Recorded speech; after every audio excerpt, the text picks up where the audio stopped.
Halo anak-anak ibu, selamat pagi. Ya, masih semangat ya? Ya, masih semangat. Udah pada sarapan dari rumah? Tentunya sudah, ya kan? Kita tuh harus sarapan dari rumah biar kita belajarnya tidak ngantuk. Karena dengan perut kita lapar akan memicu kita mengantuk. Oke, hari ini kita belajar tentang PPT pembelajaran tentang fotosintesis pada tumbuhan di kelas 4 pada kurikulum Merdeka. Baiklah, anak-anak ibu semuanya melihat PPT yang ibu tampilkan. Nah, lihat tuh, ada gambar 2 orang anak yang sedang berada di pekarangan rumahnya. Nah, di sana ada kucing, ya. Semuanya melihat kan? Di sana ada kucing. Kucing itu sedang makan. Yuk kita sama-sama melihat percakapan mereka. Kucing ini sepertinya lapar. Kalau tumbuhan bisa merasa lapar atau tidak ya? Nah, dia bertanya, kucing ini bisa lapar. Kalau tumbuhan bisa lapar atau enggak ya? Nah, temannya menjawab, benar juga ya. Bagaimana cara tumbuhan mendapatkan makanan ya? Tumbuhan kan tidak punya mulut ya. Mungkin anak-anak ibu sekalian pernah melihat hewan atau kita sendiri makan, tapi bagaimana dengan tumbuhan? Kenapa tumbuhan itu bisa bertumbuh? Apakah dia makan? Nah, itulah yang menjadi topik kita hari ini. Baiklah anak-anak, kita lanjutkan ke slide berikutnya. Nah, coba perhatikan, di situ ada seorang anak yang memakai seragam dengan menunjukkan gambar manusia, hewan, dan tumbuhan. Nah, manusia dan hewan akan mencari makanan jika merasakan lapar, sama juga dengan anak-anak ibu. Kalau lapar kan pasti mencari makanan kan? Nah, hewan akan bergerak mencari mangsa. Manusia akan memasak atau pergi membeli kebutuhannya. Lalu bagaimana dengan tumbuhan? Dia bertanya seperti itu. Nah, tumbuhan tidak berpindah-pindah tempat seperti kita. Tidak juga memiliki mulut, namun sama seperti semua makhluk hidup lainnya, tumbuhan juga membutuhkan makanan. Cara tumbuhan memperoleh makanan yaitu melalui proses fotosintesis. Nah, ayo kita pelajari apa itu fotosintesis. Nah, pada slide berikutnya anak-anak ibu bisa melihat di situ ada gambar sebuah tumbuhan dengan matahari. Nah, tumbuhan itu memiliki daun berwarna hijau. Nah, di situ ada cahaya matahari. Nah, ibu, itu gambar apa, Bu?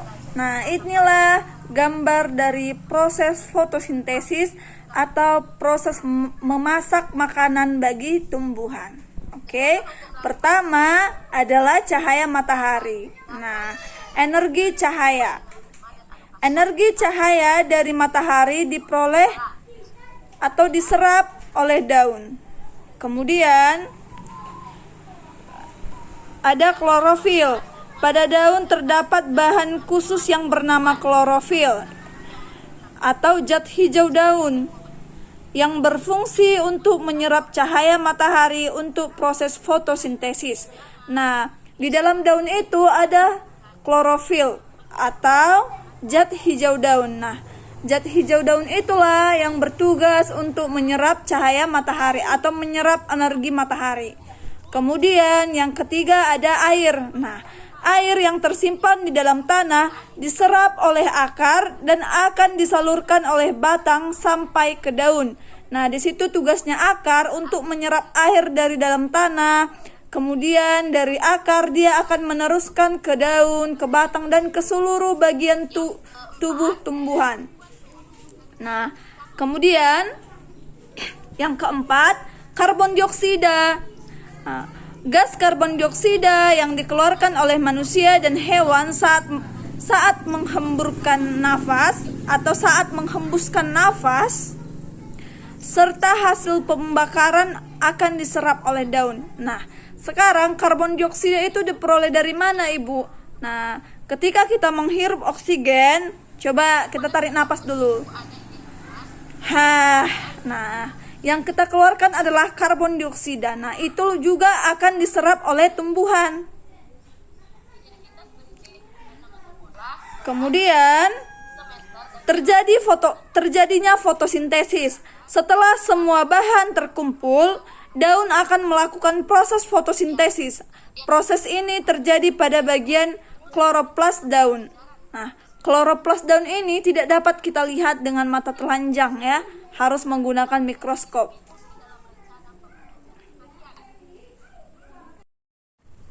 Nah, setelah proses fotosintesis atau proses terjadinya fotosintesis telah selesai, maka akan dihasilkan oksigen. Nah, apa sih oksigen itu?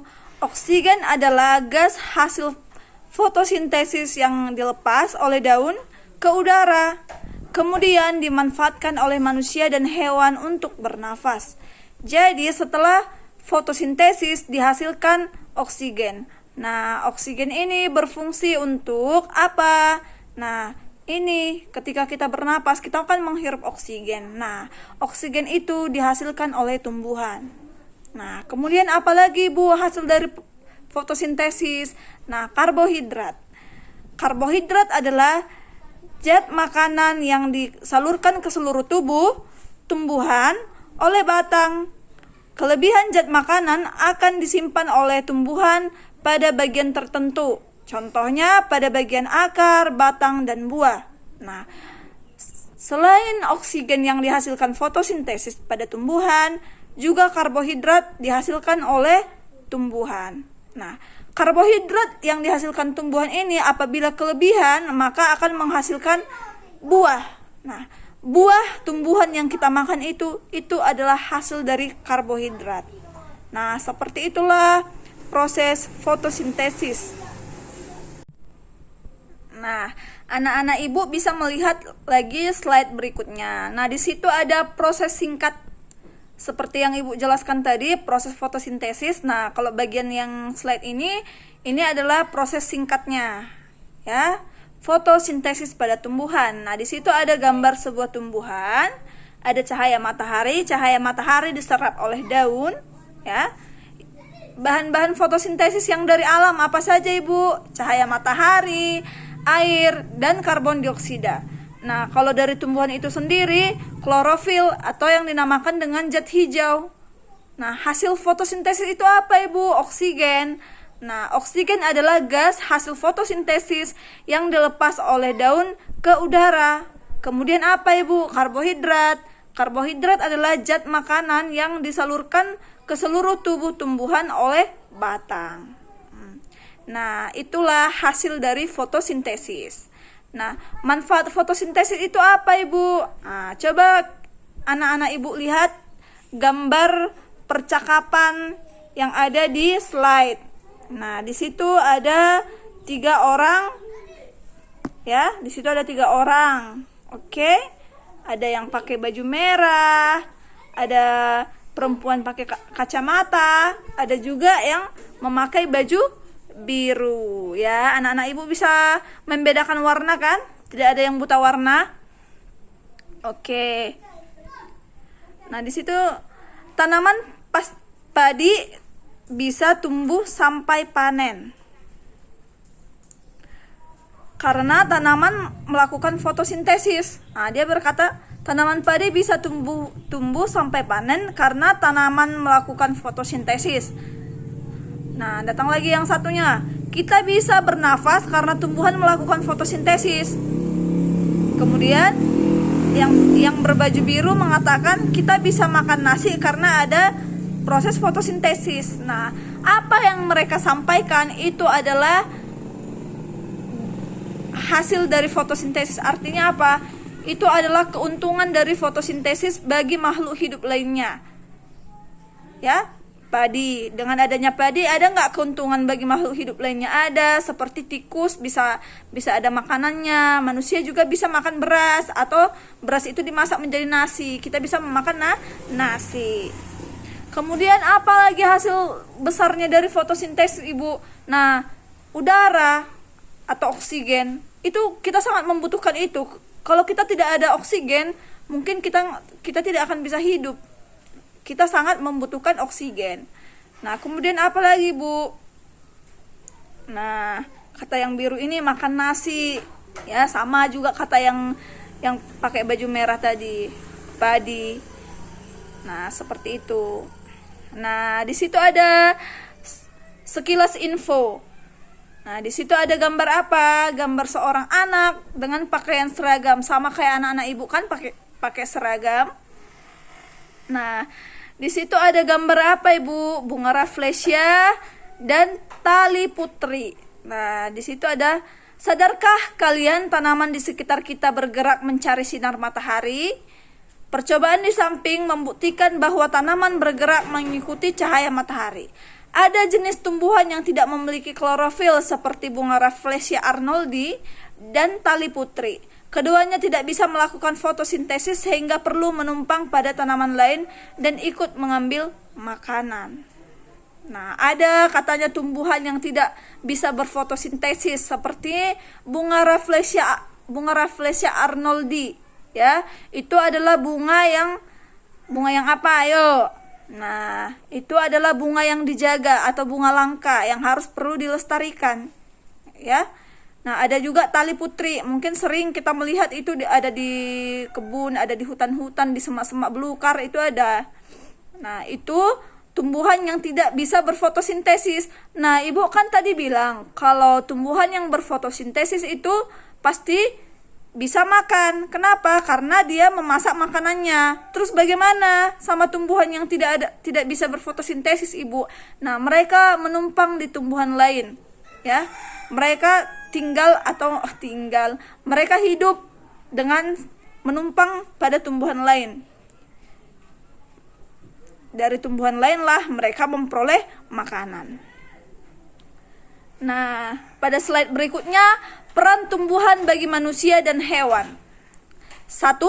Tumbuhan sebagai sumber makanan. Kelebihan karbohidrat hasil fotosintesis akan disimpan di berbagai bagian tumbuhan dalam bentuk zat tepung, ya.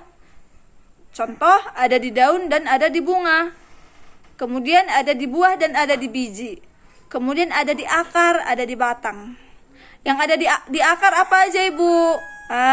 Seperti wortel, ubi-ubian, ya, bengkuang. Nah, di batang apa, Ibu? Tebu. Kalau di buah, Ibu, ya di buah itu ada nanas. Kalau di biji ada padi, kacang-kacangan, ya, jagung, ya. Kalau di daun dan bunga, Ibu, ada kalau di bunga ada brokoli, ya. Ada juga sayur-sayuran hijau, selada, ya. Masih banyak lagi. Nah, tumbuhan sebagai produsen atau autotrof, ya. Tumbuhan sebagai produsen autotrof, makhluk hidup yang dapat membuat makanan sendiri, ya. Tumbuhan itu adalah makhluk hidup yang dapat membuat makanan sendiri. Nah, berkurangnya tumbuhan menimbulkan ketidakseimbangan lingkungan. Contoh, tanah longsor di daerah perbukitan. Kemudian hewan-hewan kehilangan tempat tinggal karena pohon di hutan ditebangi secara liar. Kemudian suhu bumi semakin meningkat, akibatnya banyaknya karbon dioksida di udara. Jika tumbuhan berkurang, jumlah karbon dioksida akan meningkat. Seperti yang sudah dijelaskan tadi, ya. Tumbuhan itu menghasilkan oksigen. Ketika tidak ada tumbuhan lagi, maka oksigen akan sedikit, karbon dioksida akan banyak di bumi ini. Nah, pada yang sudah kita pelajari dari tadi, ya, yang sudah Ibu jelaskan dari tadi, di sini ada apa yang sudah kamu pelajari, apa yang sudah kita pelajari hari ini. 1. Fotosintesis adalah proses menghasilkan makanan yang dilakukan oleh tumbuhan. Yang kedua, tumbuhan di darat dan di laut berfotosintesis. Kemudian, tumbuhan atau untuk berfotosintesis, tumbuhan membutuhkan matahari, air, karbon dioksida, dan klorofil. Kemudian, hasil dari fotosintesis adalah karbohidrat dan oksigen. Sumber makanan di bumi dan di udara untuk bernapas dihasilkan dari proses fotosintesis. Nah, itulah yang bisa Ibu sampaikan, ya. Semoga dengan adanya pembelajaran dan PPT yang Ibu tampilkan, anak-anak Ibu semakin menangkap Ya, kita tidak menonton hanya dari buku. Anak-anak ibu juga bisa melihat gambar pada slide, ya, yang mungkin bisa membantu anak-anak ibu untuk menangkap materi yang ibu sampaikan untuk hari ini. Semoga apa yang ibu sampaikan bisa bermanfaat dan bisa memecahkan segala pertanyaan-pertanyaan yang ada di dalam pikiran anak-anak ibu. Contohnya apa? Tumbuhan itu kayak mana caranya makan? Kenapa tumbuhan itu semakin besar? Sementara mulutnya tumbuhan itu kan gak ada. Bagaimana dia bisa memasukkan makanan? Ibu sudah menjelaskan dari tadi kan? Semoga anak-anak ibu bisa mengerti. Terima kasih.